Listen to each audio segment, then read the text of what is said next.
Let's talk about favorite art supplies at the beginning of 2021. I'm a watercolor artist. I also don't like collecting different palettes of watercolor. And when I was switching from student grade paint to professional grade paint, I started with Core watercolor.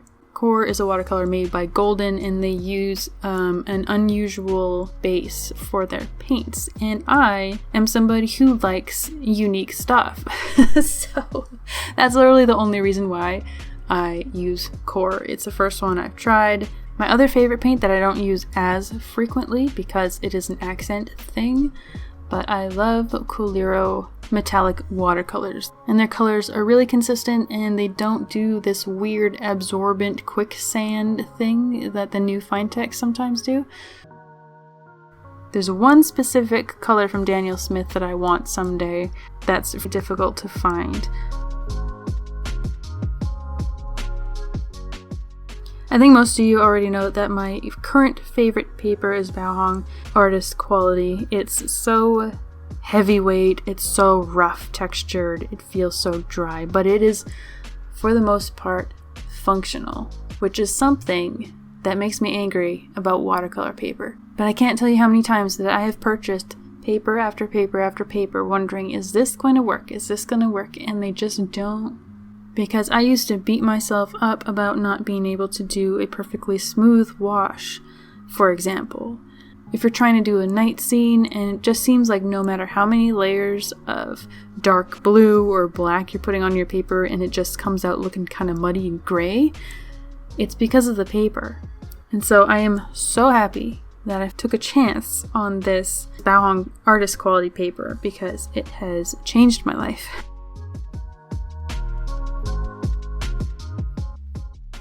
Brushes. People used to ask me about my brush all the time. Back when people were asking me that question, my answer was probably dollar store brush.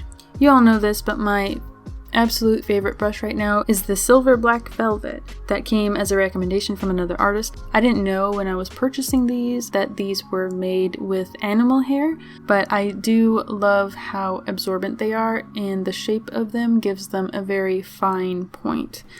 My second favorite is gonna be the Princeton Velvet Touch, because after years of using dollar store brushes, I was amazed by this one paintbrush. It lasts so much longer, it keeps a point so much longer, and those are synthetic, so. Sketchbooks are kind of up there with paper. It is easy to get disappointed with these sketchbooks. They're so different because people want different stuff. My favorite sketchbooks ever are the cheap ones. Why? Because they just feel good to use. Do put effort into making them interesting, but I don't need to put fully finished paintings in my sketchbooks to make it look interesting, and neither do you. I need a sketchbook that is going to make me feel guilt-free. I want to be able to write my notes in this thing. I want to make really bad sketches in this thing. I want super thin pages so that I don't feel pressured to make everything look good or to find somewhere else to do my ugly thumbnail. That said, I wouldn't mind trying some kind of decent watercolor sketchbook. If you have a suggestion for that, let me know in the comments.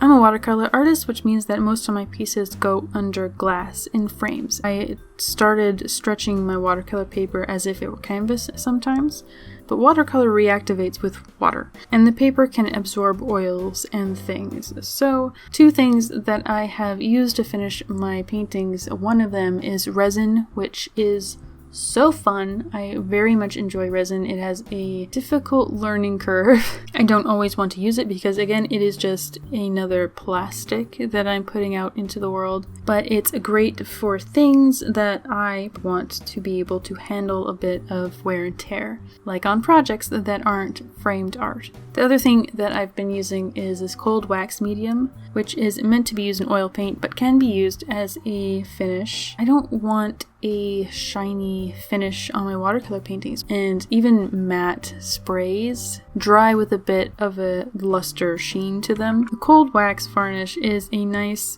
alternative that you can just put on and you let it dry, and you can buff it to whatever shine that you want. If you're using metallic paints, you have a lot more control over what the finish looks like. and it repels water. I don't have to worry about reactivating the watercolors, which is something that I struggled with a lot with other kinds of glazing mediums. Yeah, there is my list of my top favorite art supplies in 2021. Let me know in the comments what your favorite stuff is right now, and I'll see you in the next one. I make new art videos every Thursday.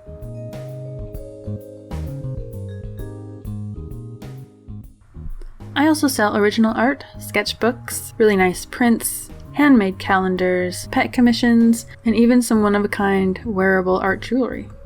I also have a sketchbook club on Patreon, where we fill our sketchbooks according to a theme, and some tiers even get original sketches mailed to them.